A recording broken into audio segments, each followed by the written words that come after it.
A very good evening to all of you. Welcome back to online Shikshan. मैं हूं आपके साथ अंजलि बालियान। सो फ्रेंड्स, ये क्लास है आपके लिए जो भी साइंस का प्रिपेयर कर रहे हैं, और ये हमने स्पेशली साइंस के जो प्रीवियस ईयर क्वेश्चंस है रेलवे के सभी एग्जामों के, उन सबको नोट डाउन करके 1000 क्वेश्चंस की जो है सीरीज बनाई है, और उसी का आज पार्ट नंबर 14 है। इससे पहले की 13 क्लासेस हो चुकी है। अगर आपने उनको मिस किया है तो आप प्ले लिस्ट में जा करके देख सकते हैं। तो ठीक है गाइस, बहुत ही बेहतरीन तरीके से शुरुआत करेंगे और सभी क्वेश्चंस जो है वेरी वेरी इंपॉर्टेंट है। आप चाहें तो साथ साथ नोट डाउन कर सकते हैं या फिर लास्ट में स्क्रीनशॉट ले लीजिएगा। लेकिन अगर आपको पीडीएफ चाहिए तो उसके लिए आपको टेलीग्राम ग्रुप को ज्वाइन करना होगा। ठीक है दोस्तों, तो चलिए शुरुआत करते हैं। सबसे पहला क्वेश्चन आपसे पूछा गया है, दूध से दही जमाने का कारण क्या होता है?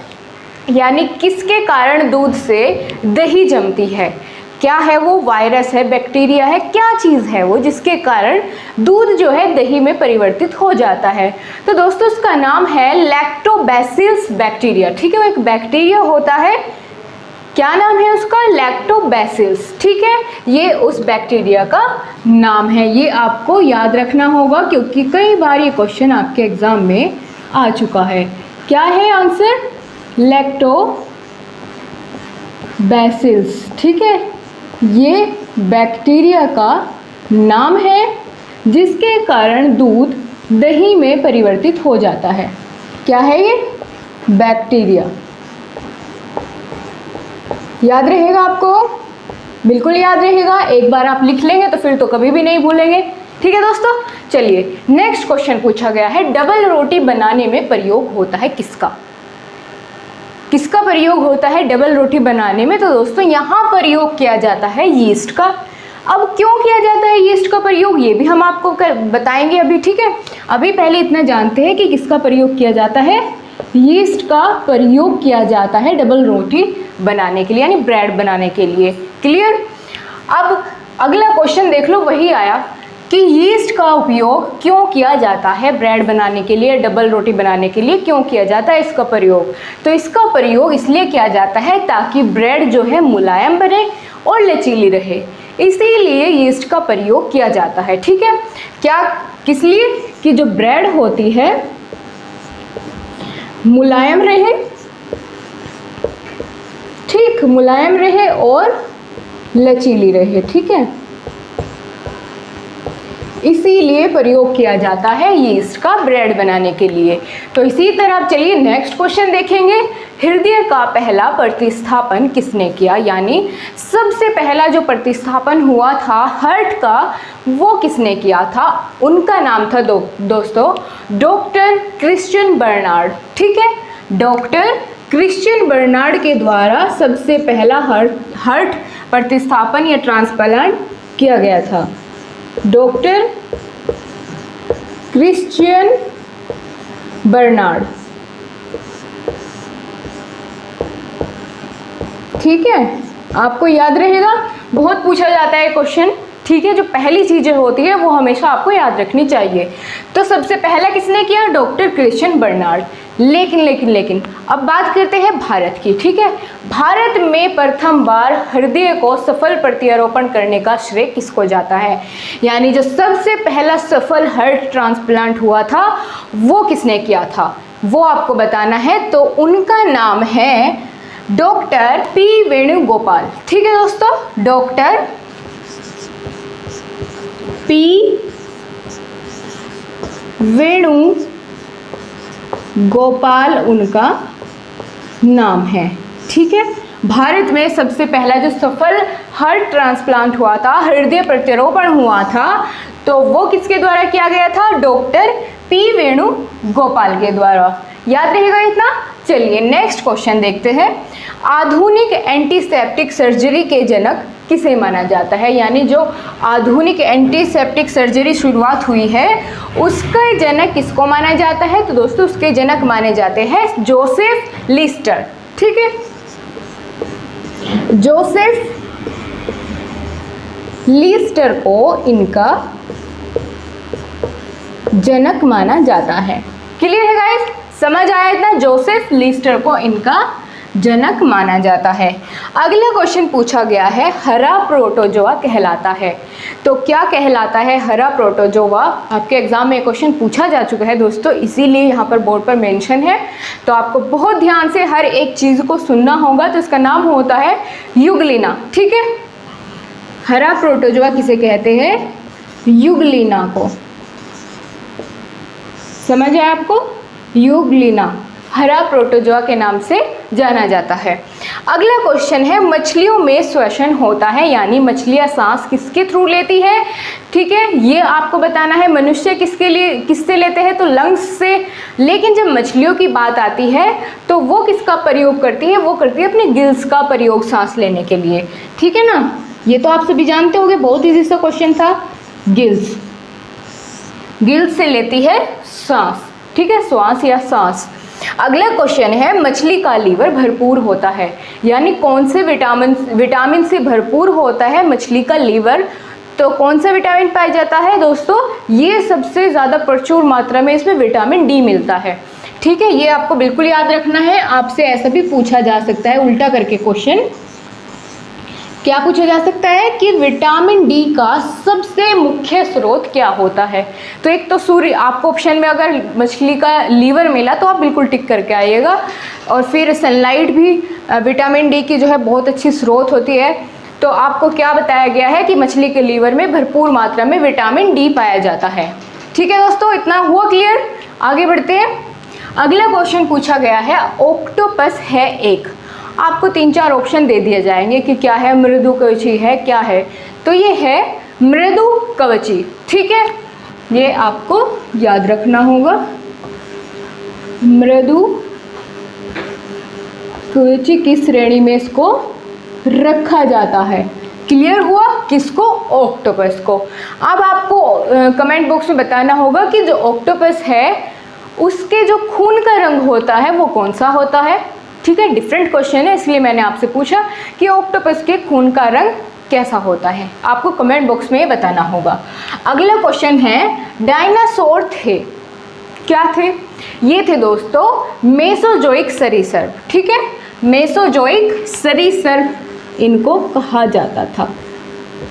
मेसोजोइक, ये पूछा जा चुका है क्वेश्चन। सरीसृप, क्लियर हुआ? ओके, नेक्स्ट देखें। डॉल्फिन वर्गीकृत किए जाते हैं, यानी डॉल्फिन को किसकी श्रेणी में रखा जाता है, ये आपसे पूछा गया है।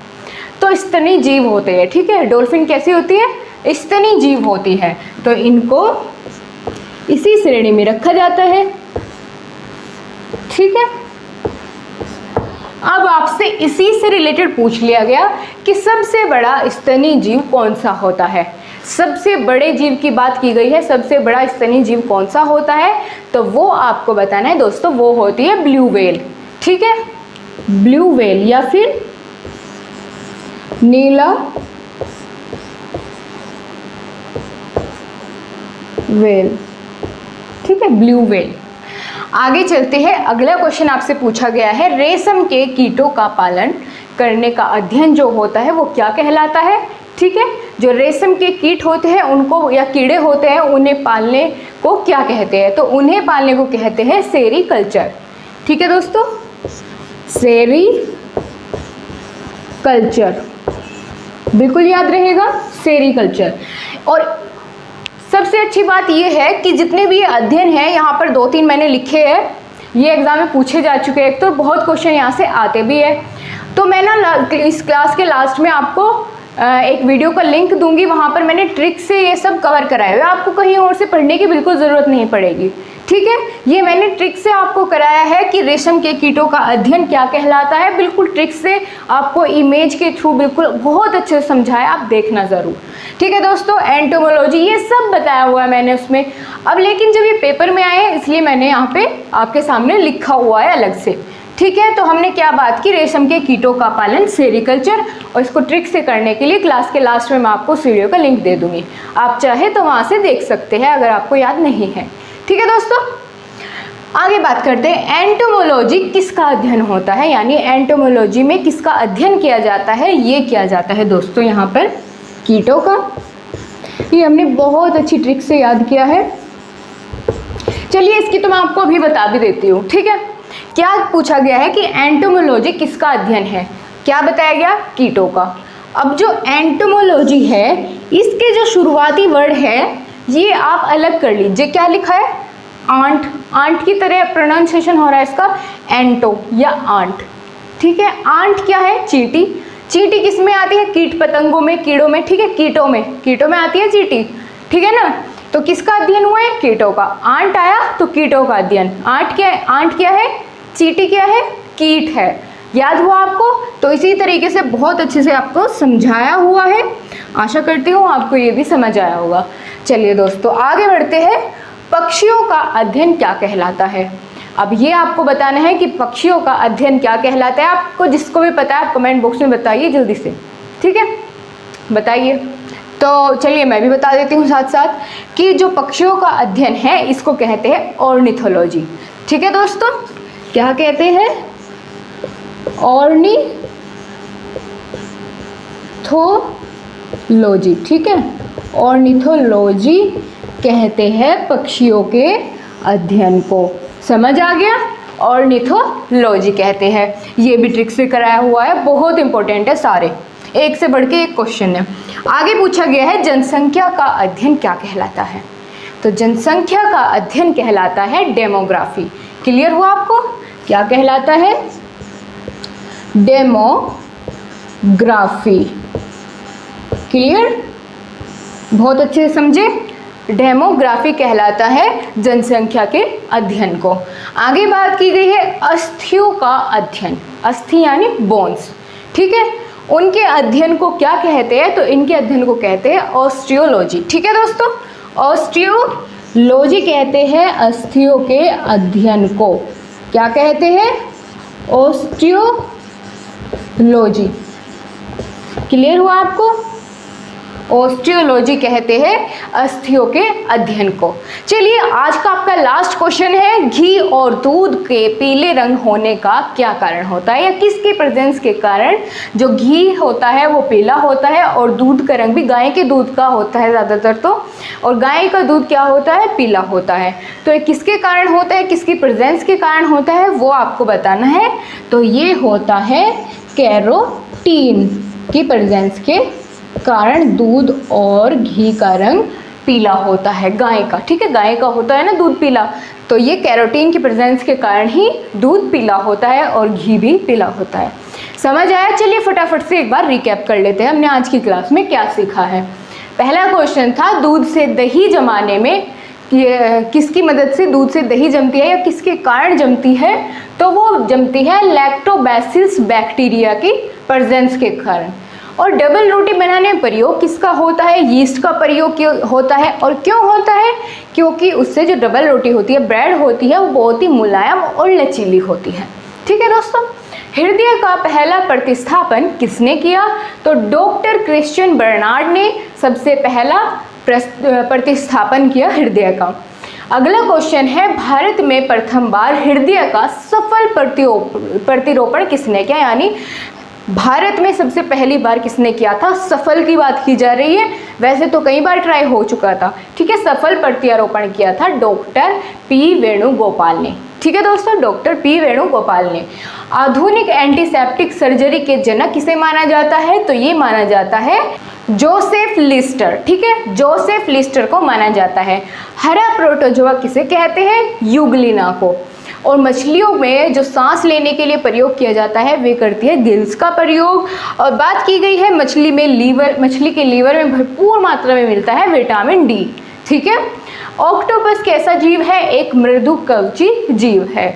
डायनासोर क्या थे, ये सरीसृप की श्रेणी में आते थे जिनको कहा जाता था मेसोजोइक सरीसृप, ठीक है, मेसोजोइक। डॉल्फिन वर्गीकृत किए जाते हैं स्तनी जीवों में, और सबसे बड़ा स्तनी जीव कौन सा होता है, ब्लू व्हेल या नीला व्हेल।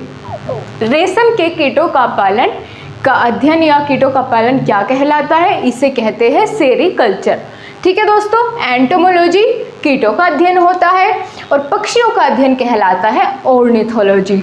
ठीक है, जनसंख्या का अध्ययन क्या होता है? डेमोग्राफी होता है। अस्थियों का अध्ययन ऑस्टियोलॉजी कहलाता है और घी और दूध का रंग पीला होता है कैरोटीन की प्रेजेंस के कारण। सो गाइज, आपको आज की क्लास कैसी लगी कमेंट बॉक्स में ज़रूर बताइएगा और अच्छी लगी है तो अपने दोस्तों के साथ ज़रूर शेयर करिए। ठीक है, और लाइक भी ज़रूर करिए अगर आपको पसंद आई ये वीडियो। और हाँ, अगर आपने इन सभी की जो है ट्रिक देखनी है, इस तरह के जो अध्ययन वाली ट्रिक है वो आपको मैं क्लास के लास्ट में अभी प्रोवाइड कर दूंगी। ठीक है दोस्तों, तो चलिए मिलते हैं आपसे कल फिर से नए क्वेश्चंस के साथ। तब तक के लिए अपना ध्यान रखिए। जय हिंद।